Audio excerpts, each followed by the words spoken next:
Why sitting too much is bad for your health. You may have heard that sitting is the new smoking, but maybe don't understand the connection. If that sounds familiar, then you are in the right place because I am here to explain all the details in today's video, so let's get started. Hi, I'm Dr. Kelly Shockley, Doctor of Cause, Chiropractic, board certified in sports medicine, and specialized in clinical nutrition. In this video, we're going to be going over exactly why sitting is worse for you than smoking. Then we'll cover the most common mistake you're unknowingly making in an effort to sit less. And finally, I will be sharing with you how to save your health from the dangers of sitting. Let's get started. Why is sitting worse for you than smoking? Let's get into the details.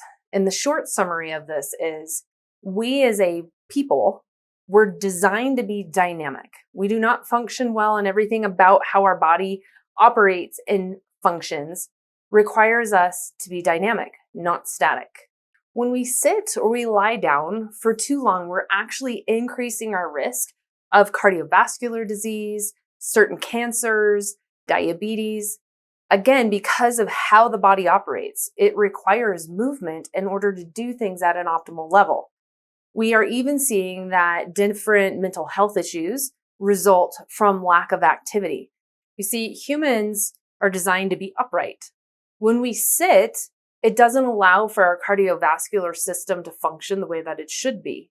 Your digestive system, your bowels, are also more effective when you are upright, not in a seated position. Something was really fascinating in the realms of rehabilitation after surgery was long ago, they put everybody on bed rest. And then along the way, research was being done. I remember one particular study that was done in regards to ACL surgeries with the knee. They actually took rabbits and they put rabbits who had had ACL surgery done in a full leg, like immobilizing splint. And then they took other rabbits and they put them on this continuous motion device. And they started to study how different the rehabilitation, the healing process was between the two groups.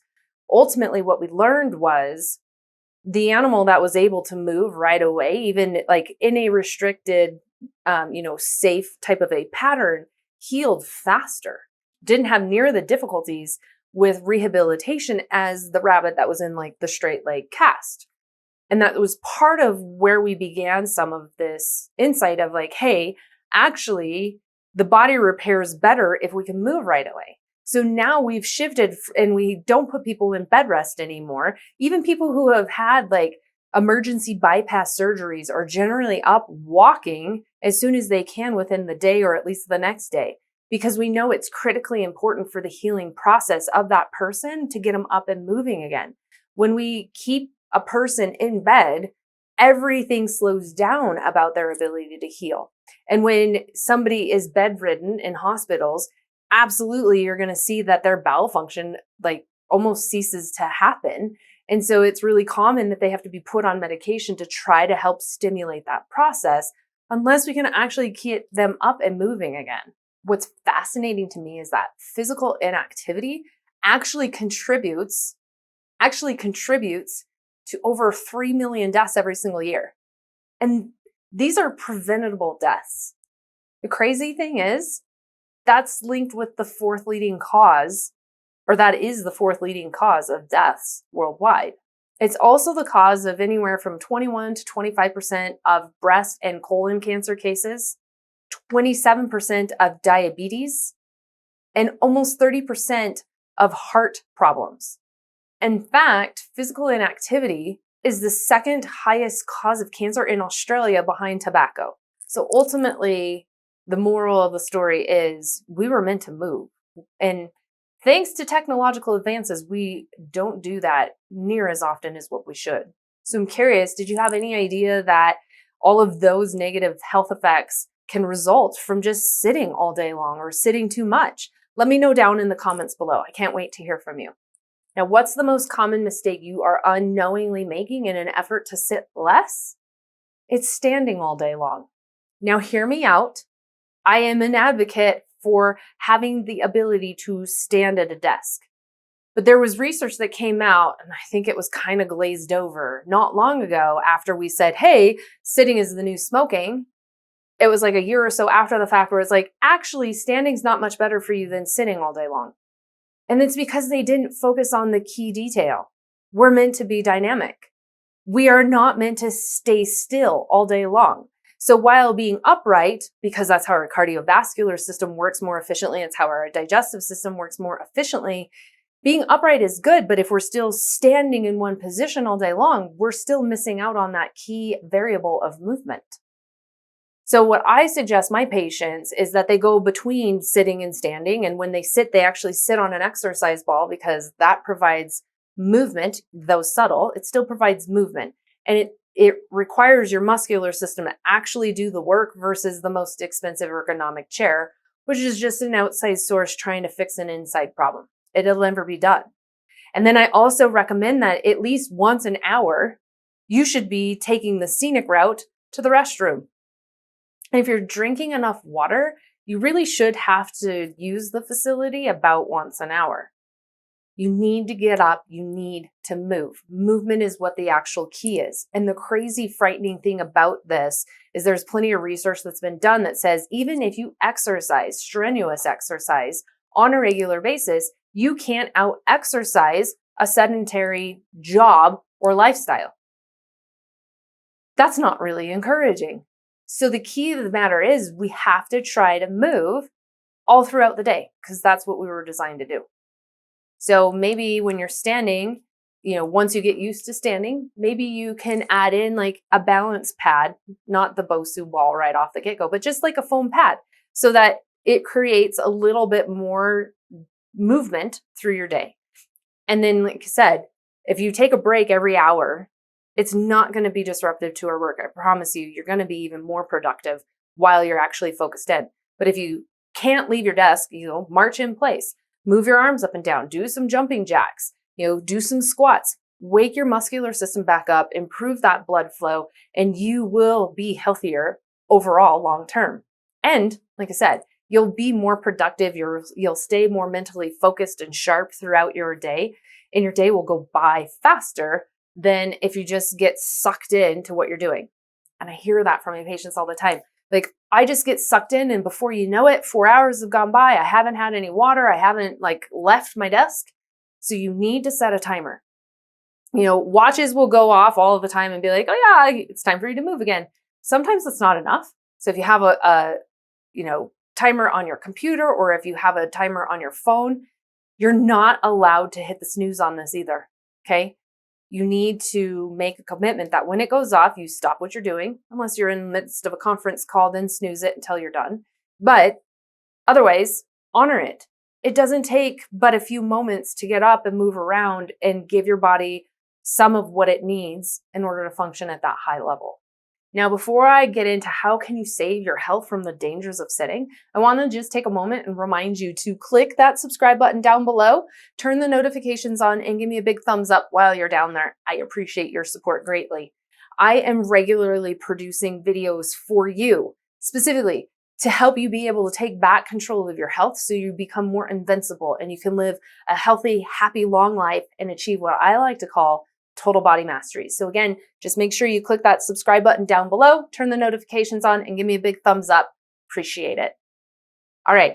Now, how can you actually save your health from the dangers of sitting? If you have a desk job, or now in the world where everybody seems to be, or at least most people are working from home, what can you actually do to offset the requirement of you still being in front of technology and not moving as much as what we were designed to do?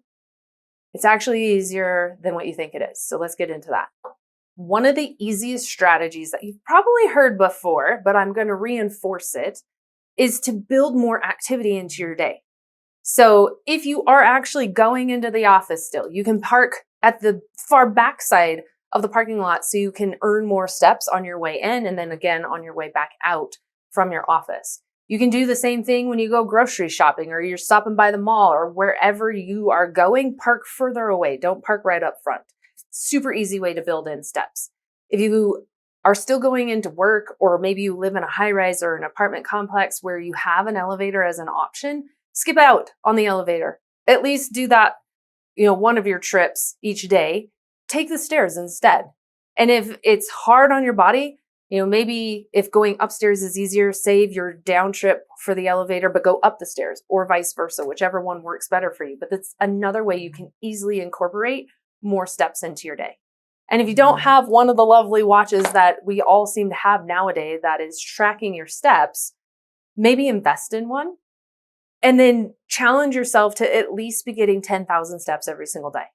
Okay. Again, if you are drinking enough water and you take the scenic route to the facility, whether that's in your house or it's at the office, you can, again, stack up more steps. It's amazing how quickly you can add them up. And if you're doing that on a consistent basis, you are very much so going to be helping yourself offset the negative effects from being seated for too long. So some of the other things that you can do is reducing some of these like efficient or maybe more sedentary behaviors.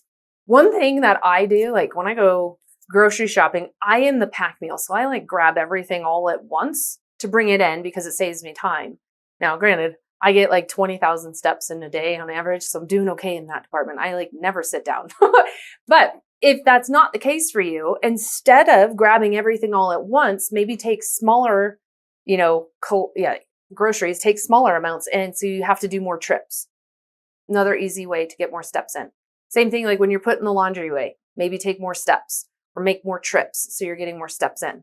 If you are someone who enjoys watching TV when you get home from work, maybe you incorporate that timer function into watching TV, or every time a commercial comes on, you get up and you walk around the house until your show comes back on. Or you get up and you march in place, you do some squats, you do some push-ups, you do some lunges, get up and move during commercial time. Don't just stay seated, or don't choose to skip the commercials if you have DVR or whatever the capabilities are nowadays. Get up and move, or at least set a timer so that, if you're watching a movie and an hour goes by, you pause it and you get up and you make the effort to go up and downstairs and, use the restroom and like something that requires you to get up and move.